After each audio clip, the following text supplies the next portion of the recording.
こんにちは。ご視聴ありがとうございます。今回も2泊3日バルセロナ一人旅をお送りします。今回の動画は第2弾となります。2日目はまずサグラダ・ファミリアまでホステルから歩きました。普段住んでいるイギリスとはまた違った建物の作りをしていて、とても個人的に新鮮でした。窓やベランダの装飾がとても綺麗な建物を見つけて、ついつい見とれて立ち止まってしまいました。サグラダ・ファミリアまでの標識を見つけました。この先まっすぐ進むとサグラダ・ファミリアがあるようです。サグラダ・ファミリアに着きました。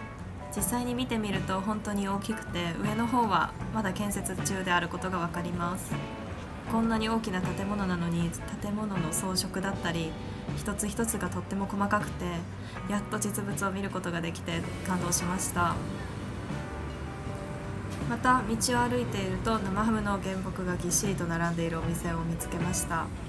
まじまじとこんなに見たことがなかったので、たくさんの数を生ハムの原木を見ることができてとっても幸せでした。大通りを一本外れるとこういった雰囲気のある道がたくさんありました。また街の通りにはかなりの数の椅子が設置されていて、歩き疲れてもすぐ座って休憩することができました。これは個人的にとっても助かりました。グエル公園に着きました。入り口からとてもカラフルかつ独特の雰囲気があります。チケット売り場の方へ向かってみました。QR コードが貼り出されていて、それを読み取るとチケットが購入できるような形でした。あいにくいつも使っていた SIM が使えなかった私はグエル公園内には入ることが残念ながらできなかったのですが、またバルセロナに来てリベンジしたいと思います。グエル公園からまた市内の方へ戻っていきます。南国の植物のような木々と、これまた雰囲気のある小道を通り向かいました。またここにもベンチがあり、座っていると現地の方とお話をすることができました。カサバトリョに着きました。外観からカラフルかつ可愛い雰囲気の建物でした。ここも次回来た際は中に入ってみたいなと思いました。カサバトリョを後にして私は一人飲みをするべく、またさらに市内を闊歩しました。ここの広場にはとっても鳩がたくさんいてびっくりしました。ロンドンの友人がおすすめしてくれたお店へ向かっています。とっても楽しみです。友人おすすめのお店に着きました。自分の好きなものを自由に取っていくスタイルで、最後に爪楊枝の数でお会計ができるシステムでした。店員さんに飲み物を聞いてオーダーすると、カウンター越しに飲み物をくれます。私は1杯目に赤ワインをオーダーしました。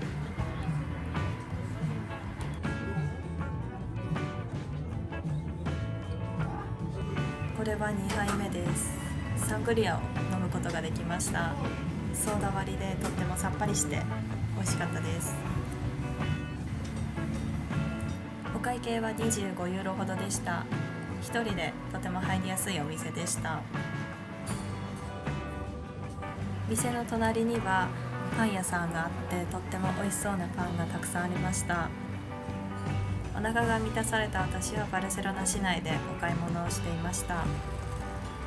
ロンドンと比べて服がとても安かったのでたくさん買ってしまいました。いい感じに酔っ払った私は一度 Wi-Fi を求めてホステルへ戻り、少し休憩をしてまた市内へ繰り出しました。日中とはまた違った雰囲気があって、歩いているだけでとっても楽しかったです。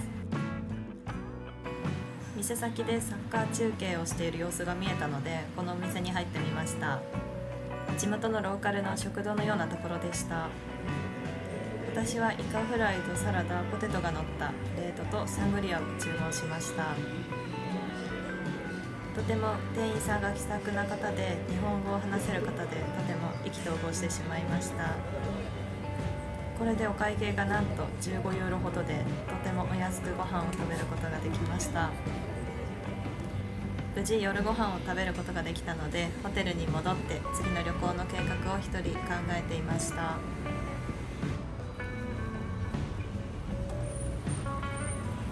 3日目も朝からまたバルセロナ市内を歩いていました。今日はずっと行きたかったマーケットへ足を運んでみる予定です。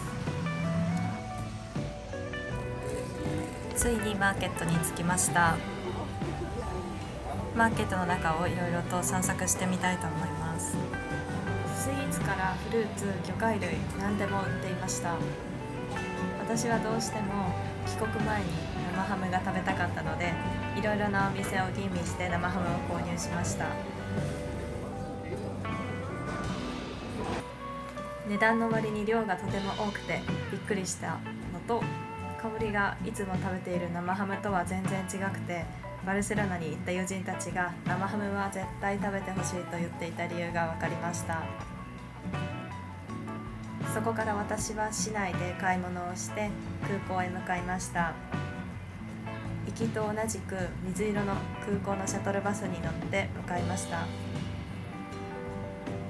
空港のシャトルバスのバス停の近くには券売機があるので、そこでチケットを購入することができました。空港のシャトルバスの車内には USB で充電できるようなところもありました。バルセロナの空港の保安検査場を通った先にはフードコートがあり、とても充実していました。これからスタンステッド空港へ戻ります。搭乗ゲートからバスに乗って飛行機内へ移動しました。バスから降りて機内へ入りました。ロンドンのスタンステッド空港に到着しました。バルセロナと違ってかなり風が冷たかったです。からパスポートコントロールへ向かいます。パスポートコントロールの場所までどうやら電車で行くようでした。